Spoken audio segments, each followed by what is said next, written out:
Welcome to Wednesday's edition of Warrior Daily. I'm Cameron Wardenthal here with baseball coach Ryan Kelley, kind of the season wrap-up edition of our Warrior Dailies. And talk a little bit about your lasting impressions from the season. Didn't make the regional, but there are some positives to build from. Absolutely.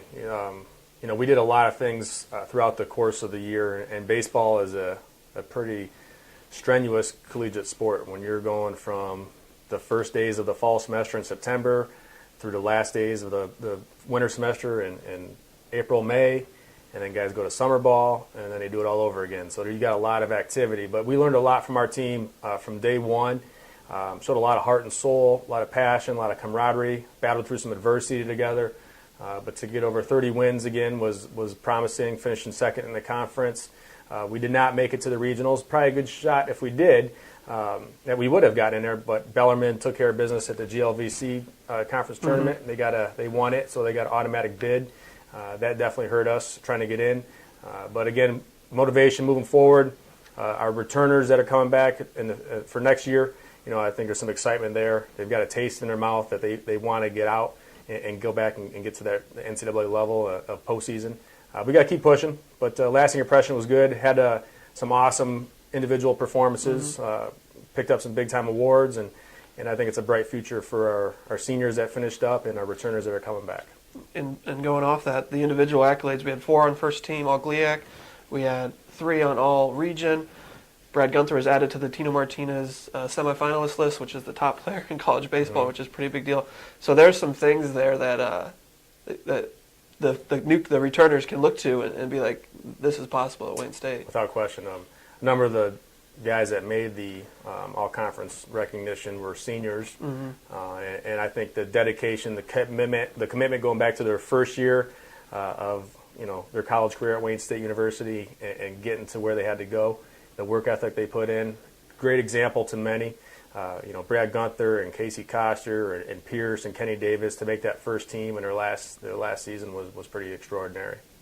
And then looking ahead a little bit to next year, obviously extremely early, but got to feel pretty good. You lost some key contributors, but there's some guys that showed flashes. Brandon Hall as a freshman pitcher that I'm assuming will be called upon to fill some of Ethan's and Alex's innings. Talk about some of the highlights coming back.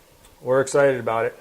It's always tough to lose a senior class no matter what year it is. Right. You're always going to lose guys that contribute, quality student athletes, but it's part of the game, it's part of the process, and it's definitely the next student athlete's opportunity to step in and fill that role. And so we got a lot of guys that need to step up and do some big things for us. You mentioned Brandon Hall. He had a quality. Taylor Horn had I think I just updated the record books, 1.78 ERA, which is 5th all time. Just qualified, 25 innings. Yeah. But he had a great year too out of the bullpen. Horn, Hall, Jeremy Carroll, some of the younger guys, and some of the guys that we redshirted, like Joey Hartfelder and Griffin Harms and Randy Kuzdak, guys that need to come in and do some big things. Travis Roddery, Kyle Zimmerman, Chris Jabbar is going to be a senior next year. So we got a lot of guys coming back, and ultimately, as I mentioned earlier, I think the seniors that are departing us, they definitely set a really good example of how to work hard, especially a guy like Brad Gunther to do what he did. And I think that's a great opportunity for our next guys to step in and do some big things. And then looking ahead, some of the summer events that baseball and you guys have planned. First off, on June 20th is a community service luncheon that your team is nominated for an award, and then individually Christian Belkovic is nominated for the Heart and Soul Award, which is given to individuals. And we talked about it earlier. He's nominated alongside executives and corporate philanthropists, and it's a pretty impressive thing. Talk about that first of all. Well, a lot of those awards for community outreach goes back to our work with the Children's Center right near campus on Cass Avenue. And that's a big part of who we are as a baseball program, but even bigger as an athletic department. This was a pretty extraordinary year, led by Christian Belkovic and some of our other leaders. I think we ended up with a little over 1,500 community service hours for the academic calendar year, which is the most we've ever accomplished. And I think it's hats off to our baseball student athletes for doing such a great job in the community, understanding the service and the role and why we really do this. But I think it's a great accomplishment for Christian just to be nominated. He put a lot of work into the outreach and organizing our student athletes to go over there and volunteer their time.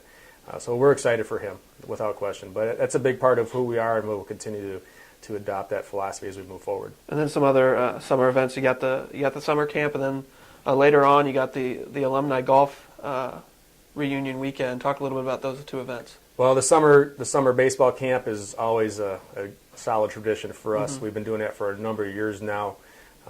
Some of the Detroit Tigers come in and participate with the kids that participate at camp. It's an awesome opportunity for aspiring ball players from all over the region, essentially, to come to Midtown Detroit and on the campus of Wayne State and have a great time, learn some quality drills and concepts for baseball, but also have a great opportunity to meet Detroit Tigers. Right. Last year, Prince Fielder and Doug Fisher were here. Miguel Cabrera has been here, Justin Verlander, and a slew of other greats that have represented the Old English D. And so we look to continue that and have a great time July 12th and 13th. You mentioned the fall baseball alumni reunion. That's been a solid event for us for a number of years. We look to continue the momentum. We have a Saturday golf outing scheduled on September 14th at Northville Hills, and then the 15th will be our annual alumni game. The real highlight, I think, of this year or this fall will be the first ever home night game for football against Ashland. That's actually the evening of September 14th, that Saturday night. So, we can get in some golf, reunite, have the guys come back and network and get acquainted again, but have a solid evening and see the Warriors on the gridiron. Yeah, we'll talk a little bit more as we get closer to those events, and we'll have you back. Thanks, Coach, and thanks all season long. That'll do it for today's edition of Warrior Daily. Follow along on WSUathletics.com as baseball puts on a summer camp and has its alumni outing in the fall.